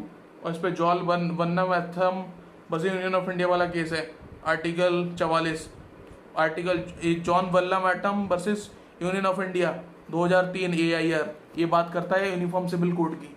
Uniform civil code succession act का, इंडियन सक्सेशन एक्ट के ऊपर ये था डिस्प्यूट, जॉन वल्लमैटम वाला केस, और ये आर्टिकल 44 यूनिफॉर्म सिविल कोड की बात करता है। ये केस लैंडमार्क है, इस पर क्वेश्चन बनता है, बहुत क्वेश्चन बनता है। जॉन बोलते पूछते हैं यूनिफॉर्म सिविल कोड की बात किस में करी है, किस लैंडमार्क केस में, तो John Vallamattom versus union of India 2003।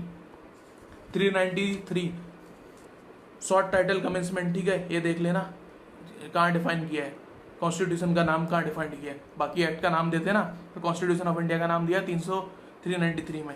उसके बाद कुछ और इंपॉर्टेंट नहीं है, शेड्यूल हो गए। अब मैं बताता हूँ आपको इंडेक्स से जल्दी से, दोबारा से एकदम तेजी से ये सारे आर्टिकल, ठीक है, मैंने आपको फटाफट बता दिया जो जो थे। अब और कुछ खास तो इनमें बचा नहीं है, ठीक है। तो आप आ जाओ शेड्यूल पे। अमेंडमेंट देख लिया 101 जीएसटी, देखो अमेंडमेंट देख लो 101 जीएसटी, 102 ओबीसी वाला, 103 इकोनॉमिक ईडब्ल्यूएस वाला, ठीक है। 100 था अपना इस पे ये जो टेरिटरी एक्सचेंज हुई थी, 99 था अपना एनजेसी वाला, है ना, ये सब टेरिटरी एक्सचेंज हुई थी इसके बांग्लादेश के साथ 100, और 99 एनजेसी वाला जो स्ट्रक डाउन कर दिया, ठीक है। और अब ये इंपॉर्टेंट शेड्यूल आ जाते हैं। शेड्यूल देखो 1 2 नॉर्मल से हैं, ठीक है।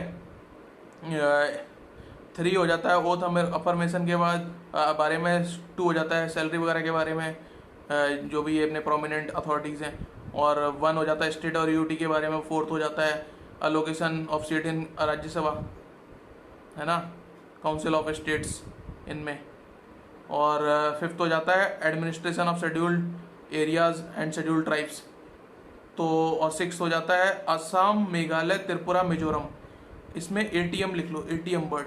अब इसमें क्वेश्चन बन जाता है 6th शेड्यूल में कौन से स्टेट के नाम दिए हैं, असम, मेघालय, त्रिपुरा और मिजोरम। अब एटीएम से मनी निकाल लो। जब मनी निकाल लिया तो मिजोरम और मणिपुर में करीब कन्फ्यूजन हो जाता है, तो मनी निकाल लिया तो मणिपुर हमने निकाल लिया, है ना, तो मनी तो नहीं है। अब वो मणिपुर और मिजोरम में कंफ्यूज करेंगे आपको, तो एटीएम से मनी निकाल लिया, बचा गया मिजोरम, है ना। तो एटीएम मिजोरम, असम, त्रिपुरा, मेघालय, मणिपुर हमने निकाल लिया, मिजोरम तो नॉर्थ ईस्ट के इन राज्यों की बात करता है। मणिपुर निकाल लो, मनी निकाल लिया एटीएम से, असम, मेघालय, त्रिपुरा, मिजोरम, ठीक है, इसकी बात करता है 6th शेड्यूल। 7th शेड्यूल आपको पता है, list 1 97, list 2 state 66, list 1 union 97, list 3 47 concurrent, ठीक है। और शेड्यूल 8 लैंग्वेजेस 22 लैंग्वेजेस हैं, बोडो, डोगरो, सांथली, मैथिली, ये बात मैं ऐड करी थी, है ना, 4, बाकी पहले थी 18। और हमारे जो कई बार क्वेश्चन पूछ लेता है नोट में, करेंसी नोट में टोटल 15 लैंग्वेज लिखी होती है, कोई भी करेंसी नोट उठा के देख लो 15 लैंग्वेज लिखी होती हैं। 8 शेड्यूल में है total 22। 9th schedule first amendment 1951 से आया था, ये 18 जनवरी 1951 को, और इसमें जो लॉज हैं एग्रीकल्चरल लॉज वगैरह, लैंड लॉज, वो यहाँ पे शिफ्ट कर दिए थे, आर्टिकल 31B के साथ रीड करोगे। और 10th शेड्यूल है आर्टिकल 101, 102, 190 और 191 के साथ रीड करोगे, और आर्टिकल 75 और 164 भी लिख लो। 10th शेड्यूल के साथ है 6 आर्टिकल, 101, 102, 190, 191, 75, 164। 52nd अमेंडमेंट 1985 से 10th शेड्यूल इंट्रोड्यूस हुआ था, एंटी डिफेक्शन लॉ बोलते हैं इसका। 7th पैराग्राफ क्योटो होलोवन वर्सेस जचीलू वाले केस में स्ट्रक डाउन कर दिया था, exercising the doctrine of severability under article 13 clause 1, ठीक है, ये मार्क कर लो, फटाफट लिख लो। 11th शेड्यूल ये लाए थे हमारा 73rd पंचायती राज, है ना, 9th पार्ट 9, और इसमें है टोटल 29 मैटर है पंचायती राज में, टोटल पार्ट 9 में 11th शेड्यूल में टोटल 29 मैटर है। और 73rd अमेंडमेंट, इतना याद रखना, क्वेश्चन बनता है बलवंत राय मेहता कमेटी से रिकमेंडेशन पे। 3 टीयर सिस्टम है, पंचायत, ब्लॉक, डिस्ट्रिक्ट। और 12th शेड्यूल 18 मैटर है टोटल, म्यूनिसिपैलिटी जो शहरों में होती है 18 मैटर है 74th अमेंडमेंट से 1993 में, और पंचायत 1992 73rd अमेंडमेंट, ठीक है। तो इतना इंपॉर्टेंट है। इसके बाद आपका कॉन्स्टिट्यूशन ऑफ इंडिया से 99% आप फटाफट ठीक कर ही लोगे। और शंकरी प्रसाद केस बता दूं, बेसिक स्ट्रक्चर डॉक्ट्राइन का डेवलपमेंट का, शंकरी प्रसाद 51, सज्जन सिंह 65, गोलकनाथ 67, जिसमें बोल दिया था कि फंडामेंटल राइट से छेड़छाड़ नहीं करोगे। फिर केशवानंदा भारती बोला हाँ कर लो, लेकिन बेसिक स्ट्रक्चर अमेंड नहीं करोगे, 1973 24 अप्रैल 1973। उसके बाद Indira Nehru Gandhi versus Rajnarayan, fair and free election 1975, है ना। उसके बाद 1980 Minerva mills versus union of India, Waman Rao versus union of India. उसके बाद 1992 SR Bommai versus union of India की सेक्युलरिज्म फंडामेंटल, हमारा जो बेसिक स्ट्रक्चर है इंडियन कॉन्स्टिट्यूशन का, ठीक है, secularism fundamental right, oh sorry basic structure है, उसको रीड करोगे किसके साथ, जो प्रियम्बल में इंट्रोड्यूस किया है। फिर secular socialist democratic sovereign, secular socialist democratic republic है ना। तो SR Bommai versus union of India, secularism is the basic feature, 1992 Babri Masjid demolition के बाद। 1997 L Chandra Kumar versus union of India, उसको रीड करोगे 1803 Marbury versus Madison, US Supreme court का, by chief justice Marshall, ठीक है। उसके बाद आ जाओ 2007 IR Coelho versus union of India. ये बेसिक स्ट्रक्चर का डेवलपमेंट है, मैंने सुप्रीम कोर्ट इंटरव्यू में बता दिया था, फटाफट से मस्त मार्क्स दे दिया, सिलेक्शन हो गया, ठीक है। ये बेसिक स्ट्रक्चर डॉक्ट्राइन है डेवलपमेंट इंडिया में, पूरा मैंने क्रोनोलॉजी बता दी आपको। उसके बाद है TMA 5 फाउंडेशन, और ये अपना जो इंदिरा साहनी वगैरह है बीच में, एजुकेशन वगैरह, और ये रिजर्वेशन पे सब डेवलपमेंट बात कही है। अभी 2018 में लक्ष्मी नारायण गुप्ता है ना, वो सब 2018 में वो डेवलपमेंट रिजर्वेशन प्रमोशन ये सारी बातें होती रहती हैं, वो देख लेना। और उसके बाद वो TMI 5 फाउंडेशन हो गया, और ये जब आर्टिकल 29-30 पे वो थोड़ा सा ये सारे आ जाते हैं, M नागराज वगैरह, ये थोड़े देख लेना, है ना। M नागराज वगैरह ये सब की एजुकेशन, वो सब माइनॉरिटी वगैरह ये इंस्टीट्यूशन, इफ एडेड है तो उसमें रिजर्वेशन अप्लाइड होगा, स्टेट एड है तो, और नहीं है तो नहीं होगा, है ना। तो इस टाइप की वो नॉर्मल बातें करिए। तो कॉन्स्टिट्यूशन ऑफ इंडिया का आपका 99%, कोई अगर ज़्यादा ही मूड बना के बैठा हो अपबीट कुछ देने की है तो अलग बात है, अदरवाइज आपका हो जाएगा। जैसे CRPC और कॉन्स्टिट्यूशन ऑफ इंडिया हमने एकदम जबरदस्त तरीके से खत्म कर लिया। तो best of luck dear students. अब हम मिलते हैं नेक्स्ट IPC एविडेंस लेके, है ना, और बाकी CBI का ये सब खत्म करते हैं, और बचा हुआ CPC और वो कभी फ्री में बाद में देख लेंगे। अपने मेरे चैनल पे आ जाना, नितिन अग्निहोत्री से study close, UPSC study close Nitin Agnihotri, उस पर आ जाना, हम देख लेंगे वो CPC और कॉन्ट्रैक्ट का इंपॉर्टेंट बता दूंगा। मैंने बहुत डिटेल में आपको CRPC और कॉन्स्टिट्यूशन ऑफ इंडिया बता दिया है, इसी से क्वेश्चन बनते हैं, ये सारे मार्क कर लो, आपके नोट एकदम फर्स्ट क्लास हो जाएंगे। इससे बाहर कोई आपको शायद ही कुछ पूछ ले, UPSC हो कुछ भी हो, आपका सारे ठीक हो जाएंगे। और मेंस में है तो थोड़ा इसको एक्सप्लेन करके लिख दिया, इंटरव्यू में ऐसे ही बता दिया ऐसे मैंने बोला है, और MCQ टिक कर दिया, हो गया आपका जबरदस्त तरीके से, ठीक है। तो best wishes dear students, see you soon.